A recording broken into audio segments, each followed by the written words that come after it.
are the Ensigns, and we are going to do another episode of Ensigns to the Nations today. We've got Maya and Jonah here. We're so grateful to have them here and to talk about the gospel. As you know, we live right across the street from the temple, and one of the things that we love doing is walking around the temple. Yeah. And on Sundays especially, we walk around the temple and we talk about the come follow me lesson. Things that we have learned throughout the week, things that we have learned in seminary like Maya does, or in a religion class like Jonah does, all about what we can do to better ourselves. We're grateful for the Doctrine and Covenants, and we're grateful that we have this opportunity to do that. We love sharing our thoughts like this for fun. It's a great time. The kids don't like it, but I do. We love sharing it with other people, whoever wants to watch it, especially our family. This week is what? Doctrine and Covenants 51 to 57. 51 to 57. Yeah. So as we turn onto Herald Drive here, we talk about the history and the background of these sections. We're talking about a time when people are gathering together to be part of a church and to be fellow saints and to do all these things, and it's sometimes very difficult, and there's lots of things to do. I call this lesson Building Zion, and because it's a lot about building Zion and the things that it takes to build Zion. And sometimes we think building Zion is, and especially back then, because they needed people who ran a bank or ran a store or did printing or did all these things, and so the Lord's helping them do that stuff. But it's more than just doing that. It's also a people, and it's having yourself ready for it. So there's the people from Colesville, New York. Colesville, New York there was quite a big branch there. They were told to gather to Ohio, and here they were in Ohio, and they were supposed to do the law of consecration. We've talked about the law of consecration before. It's been in many other sections. This one's particular because Bishop Partridge says, "Hey, Joseph, I need you to give me some guidance. There's so many people, I don't know where to start." So he does, and he says, and then these are actually the people who have started the United Order. And so they were, from the very beginning when they got into Ohio, into a place called Thompson, Ohio, from the very beginning they were organized according to the law of consecration. And that's what we get in section 51. Problems, though, arose, and there were some people who did not obey the law of consecration, specifically Lehman Copley, who had a large lot of land, 700 acres or something like that, and some other people who were there before the Colesville Saints got there. And that was a lot of land. So yeah. One acre is about the size of a football field. So if you think about, I think it was like 760 acres, that must have hurt that they were counting on that to build their community homes, stores, whatever they were going to use that land for, farming, to all of a sudden not have 760 football fields. That's a lot. So they felt really gypped, and of course the Lord, he told Lehman Copley and some of the others, and he was speaking to those who didn't keep their part of the covenant, that you guys are in big trouble. But the ones that who did keep the covenant, he said they shall obtain mercy. He said if they can keep the law, then they shall obtain mercy. And who doesn't want mercy from the Lord? So what do we get from these sections of the Doctrine and Covenants? Section 51 and 54, they both talk about this. I think that if we keep ourselves and we offer ourselves and give of ourselves the talents that the Lord gave us, then, and we're good stewards. And Maya, what is a steward? We just talked about this, and Maya said, "What's a steward?" You remember? No. Well, isn't it like a helper or something? Well, yeah, it's somebody who takes care of stuff. particularly takes care of the things that they've been given. So when we talk about being a good steward, and when the Lord says to be a good and faithful and just and wise steward, it means, hey, I've given you these things and I want you to take good care of them. So I think to me, it's what we have responsibility over. Yeah. It's not something that we necessarily own. It's not ours, but it's something we've been given responsibility to care for.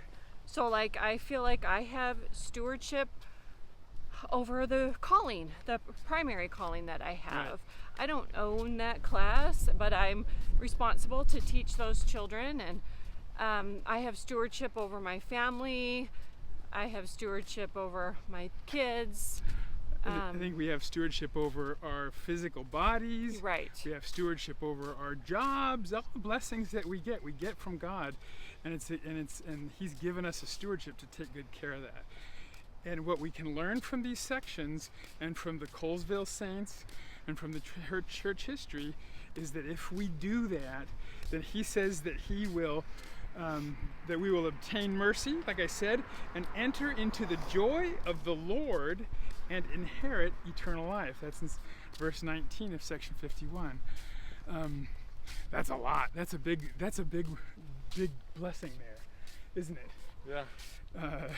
That's inherit eternal life. Enter into the joy of the Lord. That's pretty cool stuff.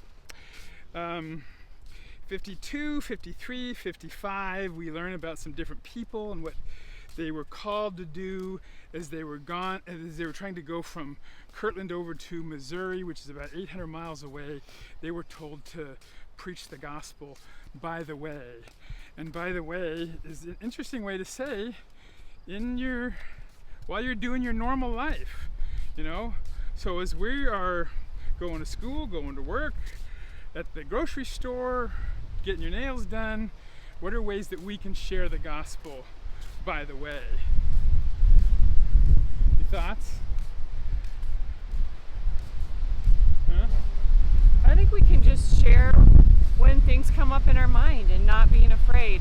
It's easy for me, but I have learned to make it a little easier with working at BYU. I work at the Student Health Center. I've worked at other clinics before, and we don't talk about religious things. But at BYU, we're free to do that with the patients, with each other, and it just sort of comes naturally. At first, it kind of caught me off guard to be in a sort of business setting talking about religious things, but it's become more natural. Right. And I think with practice, no matter where you work, right, it can become more natural. Yeah. Okay, if I move Yes. on, because we have moved on to candlelight, which is my section. Candlelight is where we have our candlelight moment, and we talk about just a spiritual message that we can get from this lesson. And something that struck me, oh boy, this street is a little windy here. It's hard to walk. Alrighty, well. Blowing out the candlelight. Hopefully you can still hear me. So one thing that struck me was in section 51. Bishop Partridge was given the task of managing these saints, and the saints were growing. More and more people were there. And one thing that I liked were in verses 16 and 17, when the Lord admonishes him, I consecrate unto them this land for a little season, until I, the Lord, shall provide for them otherwise, and command them to go hence. And the hour and the day is not given unto them. Wherefore let them act upon this land as for years. So it's temporary, but they don't know how temporary. But the Lord tells them to plant themselves as if they are going to be there for years. Really dig in. And then I was struck by how many times the word plant was used in this lesson. So I'm going to tell you, in Doctrine and Covenants 55:5, in Doctrine and Covenants 57:8, in verse 11 and 14, the word plant is given. And I just want to read a few of them because I love it. And in 55:5, and again, verily I say unto you, for this cause you shall take your journey with my servants Joseph Smith Jr. and Signe Rigdon, that ye may be planted in the land of your inheritance to do this work. Right. And then in 8, and that he may obtain whatsoever things the disciples may need to plant them in their inheritance. That's talking to Signe Gilbert about planting themselves in this place to establish a store. And then to W.W. Phelps in 11, he's sort of going through and telling all of these different saints in the area, plant yourself here. This is the job I'm giving you. Plant yourself there. W.W. Phelps was to be planted in this place and established as a printer. And thus, the verse 14, let those of whom I have spoken be planted in the land of Zion, as speedily as they can with their families to do things even as I have spoken. So I really think it's important, even if we're in an area for a temporary bit of time, as we have our stewardship over our callings with our neighbors, to plant ourselves, really dig in and make a difference with our stewardship in that area. My grandma, my great grandma, their great great grandma, had some clovers that she planted, and these have been passed down through women through the generations. And today is actually, we're filming this a little bit in advance. Today is Mother's Day. I took some parts of my clovers from my great grandma and I passed them on to the mothers, my children, my stepdaughters and my daughters, so that they can plant themselves in that same kind of spirit. Now, when my great grandma did that, she didn't know it was going to be so temporary. She thought it was more temporary. It's a plant that's going to die, but it's gone through all of these generations. And when we see those, we think of her, and we think of what a kind and generous person she was. And that legacy has become huge at this point. We all have them growing, and we all think of her kindness and her sweet spirit. That's pretty cool. Yeah, I love it. And Yeah. I passed that story on with a letter to my daughters. And those plants, they flourish.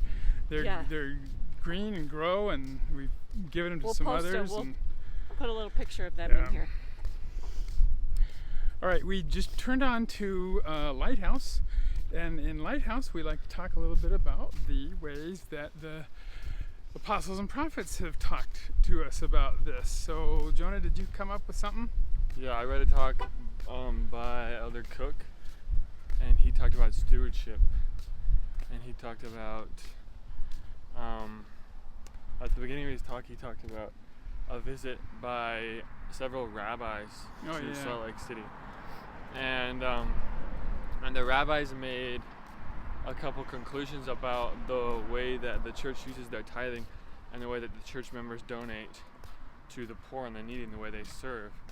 And they said that there was two different ways that religious people can serve. And one way is because they want recognition from their peers, they want to build up society, They think it's a good thing, they think it's a good but thing. they're hoping also to get something back. Right. And then the other way is that they do it because they believe God wants them to do it. Right.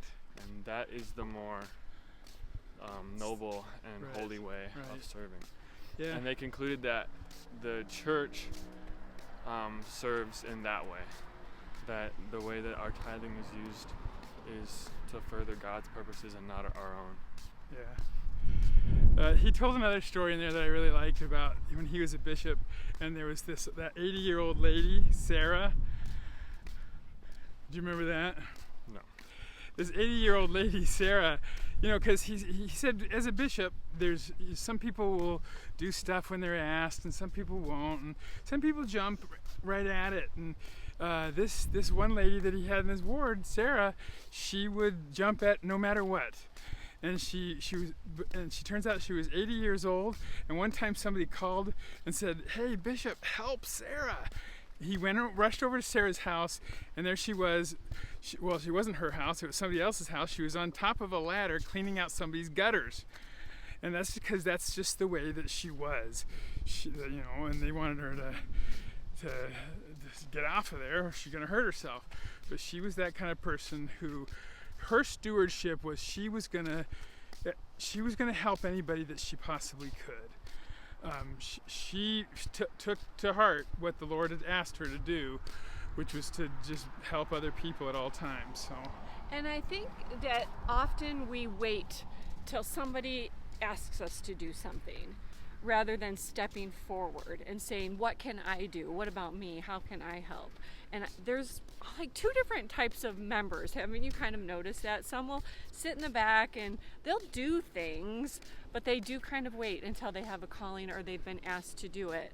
And others will go up to the bishop and say, what about me? Is there something I can do? Can I give a talk? I'd really like to have a calling. You know, you were the bishop. Right.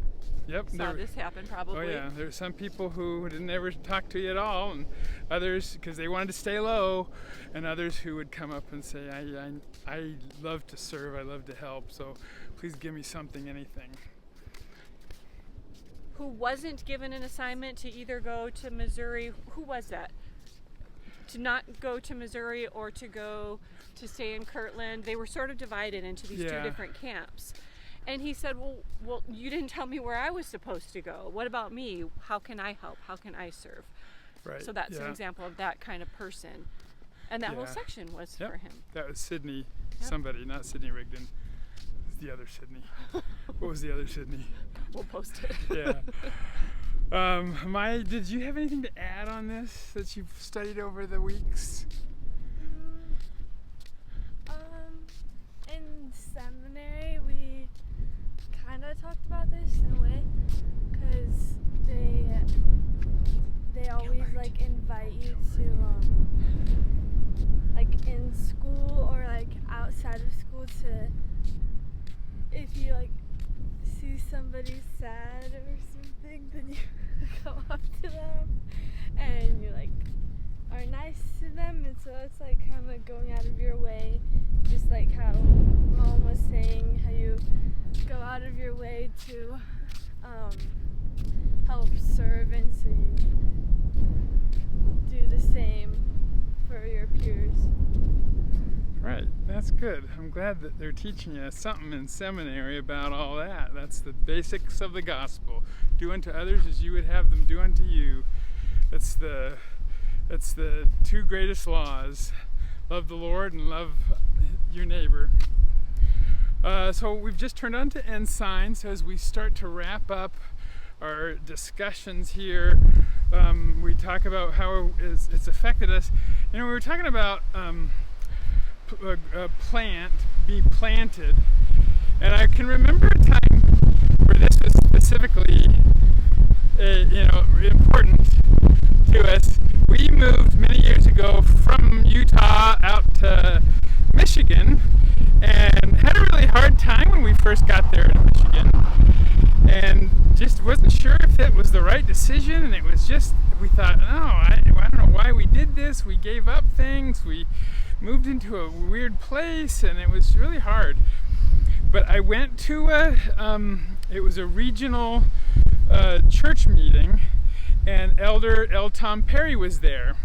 And I sat there in the pew in the middle of the chapel, and he looked right at me, and I'm sure he was really talking to everybody, and everybody probably thought he looked right at it, but he looked right at me, and he said, "You grow where you're planted."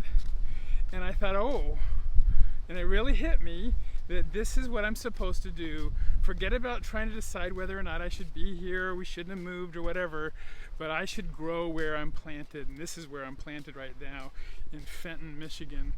So I thought that was interesting and really good. Here's an apostle of God teaching me something that I really need, and it's the same kind of thing that we learned that other people were taught in the Doctrine and Covenants. I love that. Don't make excuses. Don't think I'm in the wrong place. Don't think these people aren't acting right. They're not giving me the calling I want. We can all find reasons not to be planted, not to be a good steward. Yeah. But if we have that attitude, that's awesome. I love that story. Yeah. He probably was talking to you. I think he was. There's those moments I think that's what messengers of the Lord do, is they work one-on-one with people. Right. Well, here we are. We made it all the way around the temple. Again, we're grateful to have this opportunity. We're grateful for our kids for being good sports and coming with us and enjoying each other's company and talking about the gospel, which is so important to us. If you guys have any questions or comments, leave them in the comments section below. We would love it. We pretend as we're going on this walk that you're all walking with us. So we would love some comments, thoughts that you may have had as we were walking around that you would have said during our walk, talking about Come Follow Me. So we will see you next week on Ensigns to the Nations.